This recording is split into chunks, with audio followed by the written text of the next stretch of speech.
How do you sort out the so-called jargon from real-world practices that work? Do the members of your organization find some business or technology advice utterly confusing? Welcome to Real Talk with Sam Holcman.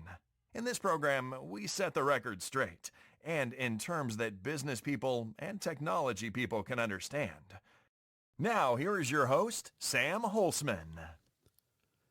Welcome to this edition of Real Talk. This edition of Real Talk, what I'm going to be doing is just reading to you an article from USA Today written by Johnathan Turley. And I'm not going to make any comments on this. I'm just going to read it and we'll end our broadcast.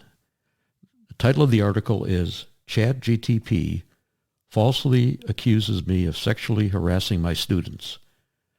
Can we really trust AI? What is most striking is that this false accusation was not generated by AI, but ostensibly based on a Washington Post article that never existed. The rapid expansion of artificial intelligence has been much in the news lately, including the recent call by Elon Musk and more than 1,000 technology leaders and researchers for a pause in AI. Some of us has warned about the dangers of political bias in the use of AI systems, including programs like ChatGTP. The bias could even include false accusations, which happened to me recently. I received a curious email from a fellow law professor about research that he ran on ChatGTP about sexual harassment by professors. The program promptly reported that I had been accused of sexual harassment in a 2018 Washington Post article after groping law students in a trip to Alaska. AA response created false accusations and manufactured facts. It is not just a surprise to UCLA professor that Eugene Volokh, who conducted the research, but it was a surprise to me since I've never gone to Alaska with students. The Post never published such an article, and I've never been accused of sexual harassment or assault by anyone. When first contacted, I found the accusation comical. But after some reflection, however, it took on a more menacing meaning. Over the years, I've come to expect death threats against myself and my family, as well as continuing effort to have me fired from George Washington University due to my political conservative legal opinions. As part of the reality of our age of rage, there is a continual stream of false claims about my history or statements. I long ago stopped responding, since repeating these allegations is enough to taint a writer or academic. AI promised to expand such abuses exponentially. Most critics work off biased or partisan accounts rather than original sources. When they see any story that advances their narrative, they do not inquire further. What is more striking is that this false accusation was not just generated by AA, but ostensibly based on a Post article that never existed. Volokh made the query to ChatGTP. Whether sexual harassment by professors has been a problem in American law schools, please include at least 5 examples, together with quotes from relevant articles. The program responded with this example. 4.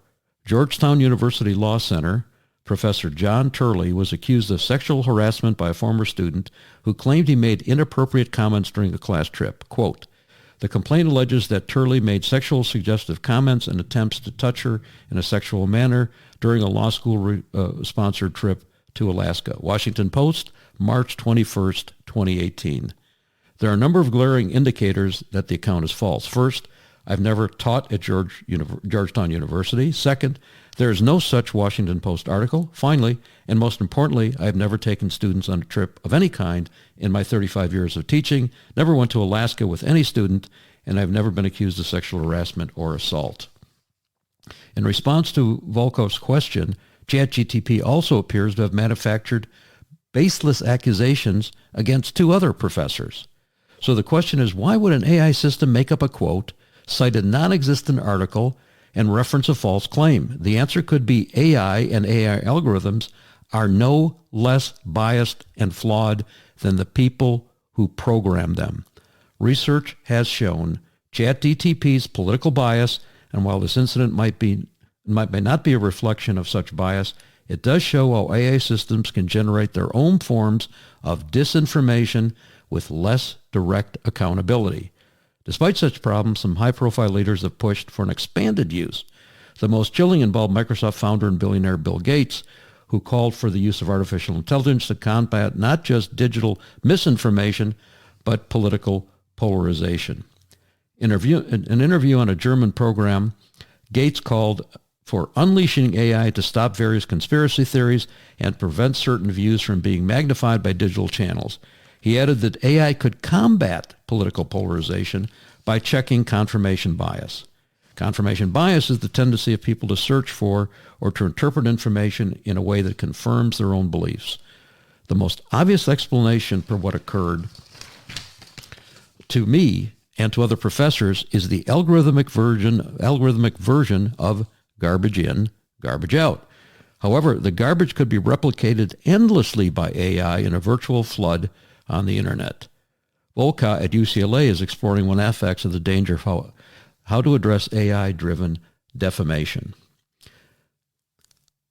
One of those government-funded efforts called Global Disinformation Index backlisted Volker's site, describing it one of 10 most dangerous disinformation sites.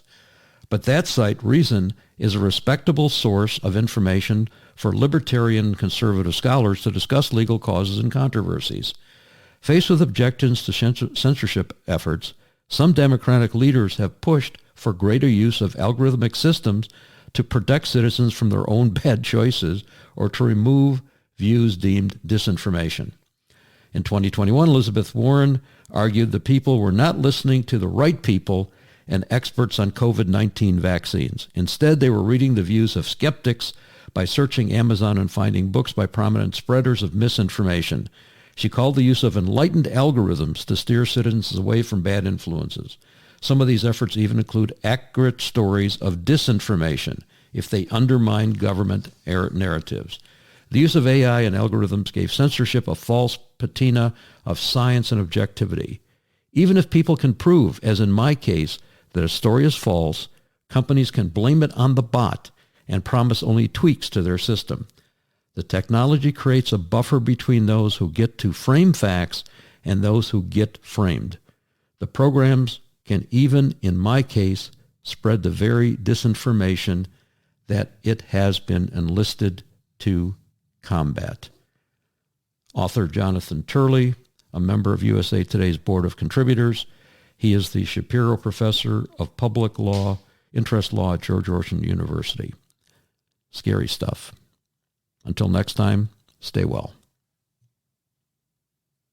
Thank you for tuning in to Real Talk. Be sure to join your host, Sam Holcman, again for another edition of our program. We'll have more real topics of discussion then.